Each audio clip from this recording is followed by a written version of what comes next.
இந்த வீடியோவில் நம்ம என்ன பார்க்க போகிறோன்னா important polity previous year question தான் பார்க்க போகிறோம். ஸ்கிப் பண்ணாமல் பாருங்கள். இம்பார்ட்டன்ட் கொஸ்டின் எக்ஸாமில் கேட்க வாய்ப்பு இருக்குது.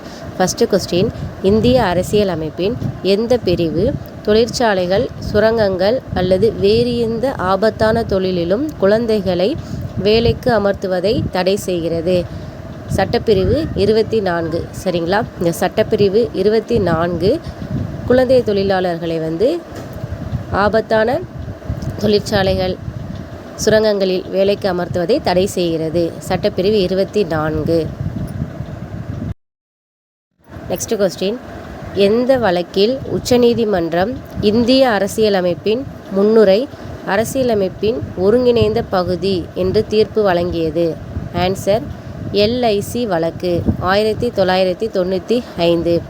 அதாவது இந்த எல்ஐசி வழக்கு 1995 தான் உச்சநீதிமன்றம் இந்திய அரசியலமைப்பின் முன்னுரை அரசியலமைப்பின் ஒருங்கிணைந்த பகுதி என்று தீர்ப்பு வழங்கியது. இம்பார்ட்டன்ட் கொஸ்டின், நோட் பண்ணிக்கோங்க. இம்பார்ட்டன்ட் கொஸ்டின், கொள்கை மற்றும் திட்டம் தொடர்பாக விஎன் காட்கில் குழு உருவாக்கப்பட்ட ஆண்டு? ஆன்சர், 1988. விஎன் காட்கில் குழு உருவாக்கப்பட்ட ஆண்டு 1988. அட்டவணைப்படுத்தப்பட்ட சாதிகள் மற்றும் பழங்குடியினர் சட்டம் எந்த ஆண்டு இயற்றப்பட்டது? ஆன்சர், 1989. இந்த 1989 தான் அட்டவணைப்படுத்தப்பட்ட சாதிகள் மற்றும் பழங்குடியினர் சட்டம் இயற்றப்பட்டது. இம்பார்ட்டன்ட் கொஸ்டின், எலெக்ஷன் தொடர்பான கொஸ்டின். தேர்தல் பற்றிய சரியான கூற்றுகளை கண்டறிக.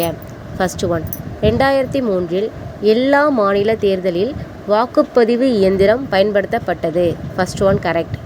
அதாவது 2003 எல்லா மாநில தேர்தலிலும் வாக்குப்பதிவு இயந்திரம் பயன்படுத்தப்பட்டது. நெக்ஸ்ட்டு, மக்களவை தேர்தல் 2004 வாக்குப்பதிவு இயந்திரம் மட்டும் பயன்படுத்தப்படும் என்றும் வரலாற்று முடிவை எடுத்துள்ளது ஆணையம். அதாவது இந்திய தேர்தல் ஆணையம் 2004 எலெக்ஷனில் வாக்குப்பதிவு மூலம் மட்டும்தான் வாக்குப்பதிவு இயந்திரம் மட்டும் பயன்படுத்தப்படும் என்று ஆணையம் முடிவெடுத்துள்ளது. First one, second one correct. சரிங்களா? அது இம்பார்ட்டன்ட் கொஸ்டின், நோட் பண்ணிக்கோங்க. தேங்க்யூ.